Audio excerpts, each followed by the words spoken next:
Hello दोस्तों, नमस्कार। स्वागत है एक बार फिर से आप सभी के अपने प्रिय चैनल पर। दोस्तों आपको बता दें जो अभी की सबसे बड़ी खबर आ रही है, जहां पर फिर एक बार चौकियों पर चीन के दावे को लेकर सबसे बड़ी खबर आ रही है। दोस्तों बताएंगे क्या है खबर, और साथ ही साथ आपको बताएंगे जहां पर कंगाल पाकिस्तान को लगा तगड़ा झटका, 3 हफ्ते बाद टूट जाएगी सरकार। जी हाँ दोस्तों, और साथ ही आपको बताएंगे जहां पर चीन को रशिया समझने की गलती ना करे पश्चिमी देश को इस महासचिव ने दी है बहुत बड़ी चेतावनी। दोस्तों बताएंगे किसने क्या कहा, तो हर तरह की जानकारी आपको बताने वाले हैं, तो आराम से बने रहेगा वीडियो के अंत तक। और अभी खबरों में आगे बढ़ने से पहले हमेशा की तरह मानते हैं कि अपना भारत और भारतीय प्रधानमंत्री नरेंद्र मोदी जी और भारतीय सेनाओं में वो क्षमता है जो किसी अन्य देश की सेनाओं और नेताओं में नहीं है। दोस्तों तो इस वीडियो को भी कर दीजिए लाइक, चैनल कर दीजिए सब्सक्राइब, बेल आइकन दबाइए, साथ ही कमेंट बॉक्स में लिख दीजिएगा जय हिंद। जी हाँ, तो बात करते हैं पहली और सबसे बड़ी खबर की तरफ, जहां दक्षिण चीन सागर की विवादित चौकियों पर फिर चीन का बड़ा दावा, सैन्यकरण से अमेरिका हुआ खफा। बताते हैं चीन ने दक्षिण चीन सागर की विवादित चौकियों पर चीन ने एक बार फिर दावा करने के साथ सैन्यकरण का प्रयास शुरू कर दिया है। चीन के भड़काऊ कदमों को लेकर अमेरिका ने गुरुवार को गंभीर चिंता प्रकट की है। अमेरिकी विदेश विभाग के प्रवक्ता नेड प्राइस ने कहा कि चीन के इस प्रयास से क्षेत्र में शांति व सुरक्षा को खतरा है। चीन गैर कानूनी ढंग से दक्षिण चीन सागर में अपना एजेंडा लागू करना चाहता है और इस समुद्री इलाके में उसके भड़काऊ कार्यों, जबरदस्ती और डराने धमकाने की मंशा से क्षेत्र की शांति और सुरक्षा कमजोर होगी। जी हाँ, नेड प्राइस ने कहा कि बीजिंग ने दक्षिण चीन सागर पर दावों के लिए कोई ठोस व सुसंगत कानूनी आधार पेश नहीं किया है। दक्षिण चीन सागर में चीन की गतिविधियां रोजमर्रा की चर्चा का विषय है। इनमें अमेरिका के सहयोगी और हिंद प्रशांत क्षेत्र के साझेदार देशों की भागीदारी और चीन अधिकारी भी शामिल होते हैं। अमेरिकी प्रवक्ता ने कहा है कि दक्षिण चीन सागर में अपने विशाल और गैर कानूनी दावों के नाम पर उसकी गतिविधियों को हमने देखा है। जी हाँ दोस्तों, वो समुद्री आवाजाही के अधिकारों और क्षेत्र की स्वतंत्रता में दखल दे रहा है। ये अधिकार सभी देशों के हैं। हम चीन के गैर कानूनी समुद्री दावों को खारिज करते हैं। चीन को अपने दावों को अंतर्राष्ट्रीय कानून के अनुरूप हल करने के लिए कह रहे हैं। जी हाँ दोस्तों, यानी कि चीन जो है वो दक्षिण सागर में पूरे तरीके से अपने हिस्से का दावा करता है। दोस्तों वो कहता है कि वो दक्षिण चीन सागर उसका पूरा है और उसमें किसी भी देश का हस्तक्षेप नहीं होना चाहिए। जबकि दोस्तों इसी बात को लेकर के लड़ाई है और पश्चिमी देश ये बात पहले से ही जानते हैं। दोस्तों उसके बावजूद भी अब तक कोई एक्शन नहीं लिया गया, ये सबसे बड़ा सवाल है। इस पर आपकी क्या निजी राय होगी दोस्तों, बताइएगा जरूर, क्योंकि चीन जमीन से लेकर के समुद्र तक में अपना दावा करता है दोस्तों, जो कि चीन की विस्तारवादी नीति को दर्शाती है। इस पर आपकी राय तो बनती है दोस्तों। इस वीडियो को शेयर करना मत भूलेगा। दोस्तों फेसबुक, ट्विटर पर बात करने का और बड़ी खबर की, जहां कंगाल पाकिस्तान को तगड़ा झटका, 3 हफ्ते बाद टूट जाएगी सरकार की कमर। लोकल मीडिया ने खोल दी पाकिस्तान की सरकार की पोल। पड़ोसी मुल्क पाकिस्तान के बुरे दिन खत्म होने का नाम नहीं ले रहे। आतंकवाद और महंगाई से जूझ रही पाकिस्तान की सरकार के लिए अब एक और बहुत बुरी खबर सामने आई है। पाकिस्तान के केंद्रीय बैंक का विदेशी मुद्रा भंडार 8 साल में सबसे कम हो गया है। ये गिरकर $5.5 अरब पर पहुंच गया है। इससे देश के सामने चूक का जोखिम बढ़ गया है। दोस्तों पाकिस्तानी मीडिया की एक रिपोर्ट में इस बारे में जानकारी दी गई है। मीडिया रिपोर्ट में कहा गया है कि इकोनॉमी को संभालने की सरकार की कोशिशों के बावजूद देश के विदेशी मुद्रा भंडार में गिरावट आई है। जी हाँ, डॉन अखबार की रिपोर्ट के अनुसार स्टेट बैंक ऑफ पाकिस्तान बोले तो SBP का विदेशी मुद्रा भंडार 30 दिसंबर 2022 को समाप्त हुए हफ्ते के दौरान घटकर $5.5 अरब ही रह गया और ये 8 साल का सबसे निचला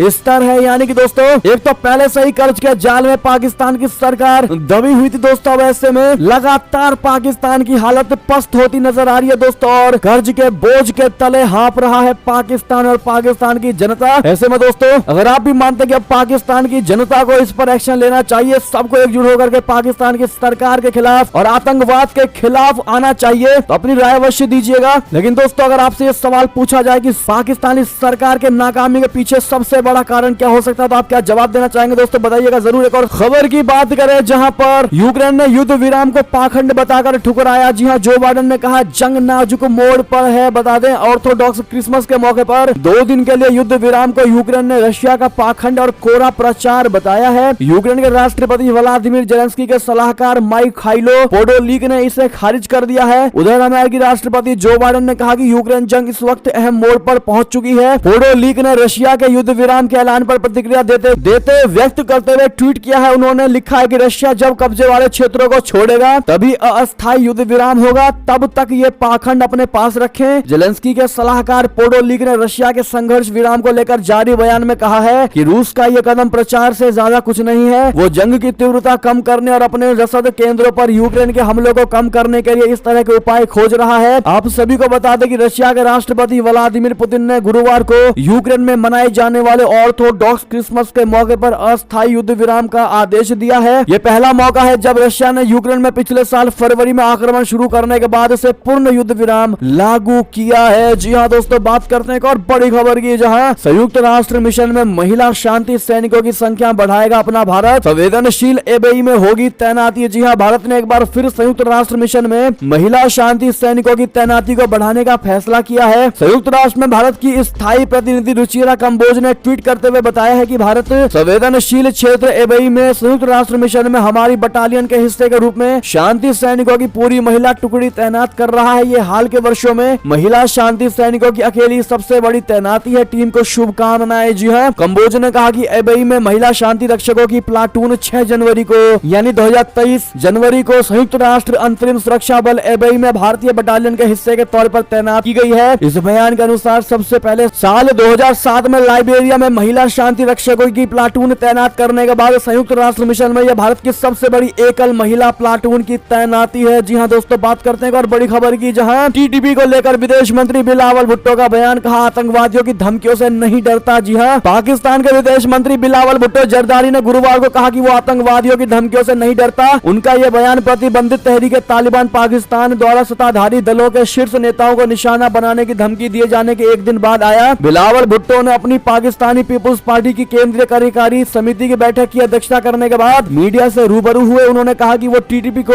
एक आतंकवादी संगठन मानते आए हैं और इससे जुड़े लोग इंसान नहीं है। हम पहले से ही आतंकवाद का सामना कर रहे हैं। उन्होंने टीटीपी से जुड़े लोगों को चरमपंथी और आतंकवादी बताया। उन्होंने कहा कि टीटीपी से जुड़े लोगों को की धमकी से नहीं डरने वाले, यानी कि दोस्तों जो अपने हक के लिए लड़ाई लड़ रहा है दोस्तों, वो पाकिस्तान को आतंकवादी नजर आ रहे हैं। लेकिन पाकिस्तान ने जिन आतंकवादियों को पाला हुआ है दोस्तों और बरसों से पालते आ रहे हैं और भारत जैसे देश पर आक्रमण करवा रहे हैं दोस्तों, घुसपैठ करवा रहे हैं, उसके बावजूद भी पाकिस्तान ये रोता हुआ दिखाई दे रहा है दोस्तों और कह रहा है कि हम खुद पाकिस्तान में आतंकवाद से परेशान हैं। अगर आप भी मानते हैं ये सिर्फ एक एजेंडा है और पूरे विश्व के नेताओं के सामने सिंपैथी बरतने का एक जरिया है दोस्तों, तो अपनी राय अवश्य दीजिएगा। बहरहाल आप लोग पाकिस्तान को कौन सा और कैसा देश मानते हैं दोस्तों, कमेंट में लिखकर अवश्य बताइएगा। एक और खबर की बात करें, जहां पर मोदी सर्वश्रेष्ठ प्रधानमंत्री, जी हाँ, वो सिखों के लिए बहुत कुछ कर रहे हैं। जी हाँ, प्रवासी भारतीय सम्मान पाने पर बोले धालीवाल। बता दें, भारतीय अमेरिकी उद्योगपति दर्शन सिंह धालीवाल ने बृहस्पतिवार को कहा है कि प्रधानमंत्री नरेंद्र मोदी जी भारत में और देश के बाहर भी सिख समुदाय के लिए काफी कुछ कर रहे हैं। इस वर्ष प्रवासी भारतीय सम्मान के लिए चुने गए 27 लोगों में धालीवाल का नाम भी शामिल है। धालीवाल ने पीटीआई भाषा को दिए एक साक्षात्कार में कहा कि मुझे लगता है कि मोदी सिख समुदाय के लिए बहुत कुछ कर रहे हैं, वो देश के लिए बहुत कुछ कर रहे हैं, खासकर सिखों के लिए वो काफी कुछ कर रहे हैं। मुझे नहीं पता कि वो और क्या कर सकते हैं हमारे लिए। जी हाँ, धालीवाल अमेरिका से इस वर्ष प्रवासी भारतीय सम्मान के लिए चुने गए 2 लोगों में से एक हैं। ऐसे में दोस्तों अगर आप भी मानते हैं कि मोदी जी है ही तारीफ के काबिल और वाकई में वो सर्वश्रेष्ठ प्रधानमंत्री है भारत के और आप उनको आगे भी प्रधानमंत्री बनते हुए देखना चाहते हैं दोस्तों, तो लॉन्ग लिव मोदी जी कहना मत भूलिएगा। और दोस्तों वीडियो को लाइक जरूर कर दीजिएगा। एक और खबर की बात करते हैं, जहां चाइना को रशिया समझने की गलती ना करे पश्चिमी देश, नाटो के महासचिव ने ड्रैगन पर दे दी बड़ी चेतावनी। बता दें, रशिया और यूक्रेन में भीषण युद्ध के बीच नाटो के महासचिव जेंस स्टोल्टनबर्ग ने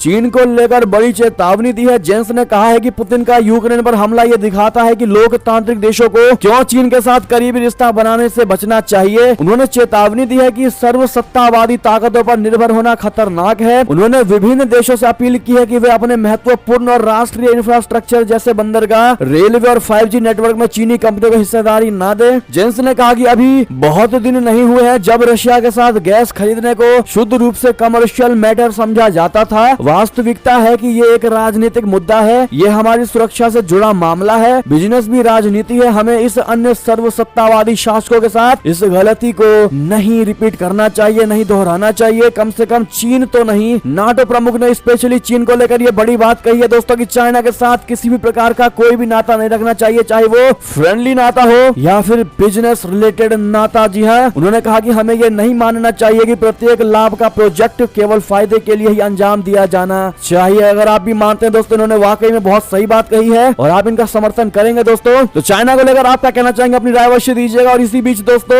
ये दिया था कि सारी बड़ी खबरें आपको हमारी खबर कैसी लगी, आशा करता हूँ बहुत अच्छी लगी होगी। अगर थोड़ी भी अच्छी लगी है तो इस वीडियो को भी अपने भाई बंधुओं में व्हाट्सएप, फेसबुक, ट्विटर के जरिए पूरे भारत में शेयर करना बिल्कुल मत भूलिएगा और अभी कर कर दीजिए इस वीडियो को लाइक, चैनल को कर दीजिए सब्सक्राइब, बेल आइकन दबाइए, साथ ही कमेंट बॉक्स में लिख दीजिएगा जय हिंद जय भारत। मिलते हैं आप अगली बड़ी खबर में, तब तक के लिए अपना ख्याल रखिएगा। आप सभी का बहुत बहुत धन्यवाद। जय हिंद जय भारत, जय श्री राम, वंदे मातरम, हर हर महादेव।